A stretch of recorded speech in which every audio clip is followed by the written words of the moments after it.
everyone, I'm here today to do my February wrap-up and I'm feeling so exhausted right now, but I really want to film this so that I will remember the books and my thoughts on them. So let's get started with the very first book I read in February, and that is The Long Way to a Small Angry Planet by Becky Chambers. I love this book. This is sci-fi, and in order to explain it, you have to understand that this is set in a completely different world from what we are used to. This is set in the universe, it's set on different planets, and it contains different species. I think what I love the most about this book is the characters. They were hilarious, they had personality. I think it's a combination of both the world and the characters that made me give this book 5 stars. Brief synopsis: this is about Rosemary, who has been hired to work on this spaceship with some characters, and I can't tell you too much, you just have to read it. I went into it not knowing too much, and I recommend that you do the same thing. I also read 1984 by George Orwell, a well-known classic. I absolutely love this one as well, and it's another 5-star book for me. I did read quite some amazing books in February, and this is one of those. I'm sure you've heard of it. It's a dystopian, and it was actually written in the 1950s. George Orwell predicts what will happen in the future, which was 1984 back then, and his predictions are actually quite accurate, which is quite scary. In February, I also read 2 books that I did a full video review on. The first one I have lent out to my mother, so I don't have it here, but it is City on Fire by Garth Risk Hallberg, a 1000-page book that I rated 3 stars, and if you want to know why, you can go check out my review. And the other book is Me Without You by Kelly Rimmer, which I rated 1 star. I also finally picked up Tales of Beedle the Bard by J.K. Rowling, which is an accompaniment, which is a book that goes along with the Harry Potter series. And this one contains some fairy tales that are mentioned in the Harry Potter world, but in this one we get to actually read the fairy tales. It was really good. You know, J.K. Rowling, she writes amazing stories, and I had to give this one 4 stars. I didn't give it 5 stars just because it didn't give me the Harry Potter feeling that I love from the actual books, but I still really appreciated these fairy tales.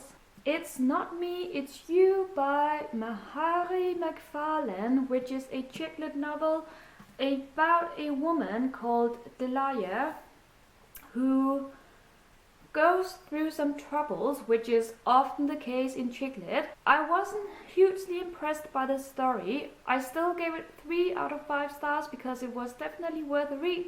I did enjoy myself while reading it, but I wasn't overwhelmed. So, I mean, it wasn't as hilarious as I thought it would be. It wasn't as unpredictable as I was hoping for. So yeah, in the end I ended up giving it 3 stars, as I said. And I also picked up the first book by Robin Hobb in the Farseer trilogy, and this one is called The Assassin's Apprentice, which follows Fitz, a very young boy who now I remember.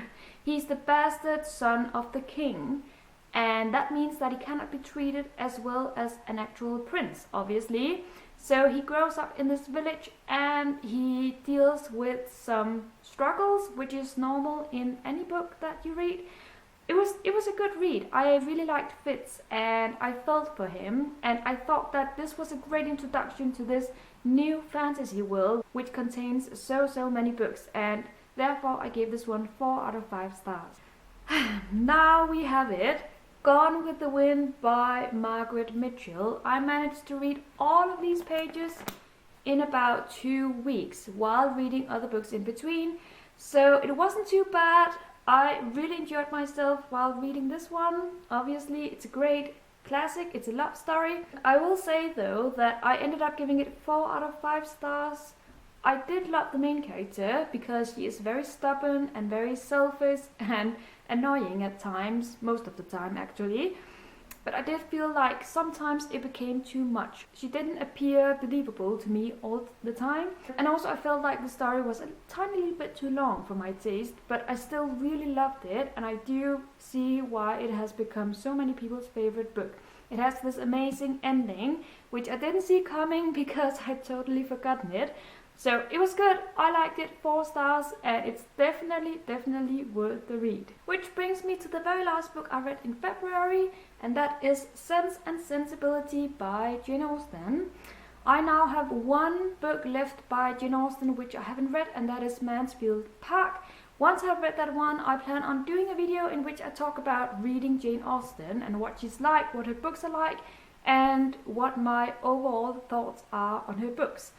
Now this one, I liked it, I didn't love it. It was an interesting enough story, but I did feel like the main characters, which are mainly women, they were a little bit too whiny for my taste, and their problems weren't interesting enough for my taste.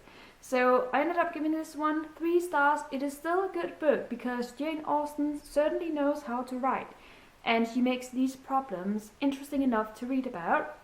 But it wasn't like Northanger Abbey or what is the other one? Persuasion, which are my 2 favorites by Jane Austen. So 3 stars for me. And that is what I read in February, which was 11 books. And I'm so proud of myself because I have been in a reading slump lately. I haven't felt like reading, but I still read because I had the time for it and I had the books for it. Thank you so much for watching and happy reading.